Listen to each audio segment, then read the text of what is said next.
Весна – это самое подходящее время для посещения Израиля и Мертвого моря.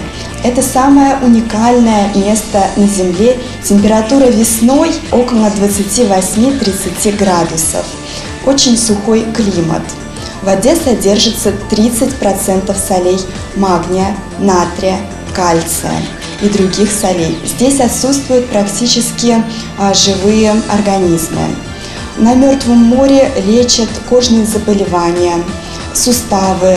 На Мертвом море есть клиники собственные, где можно пройти лечение, посетить всевозможные массажи, спа-процедуры, капсулу Альфа-33 и многие-многие другие.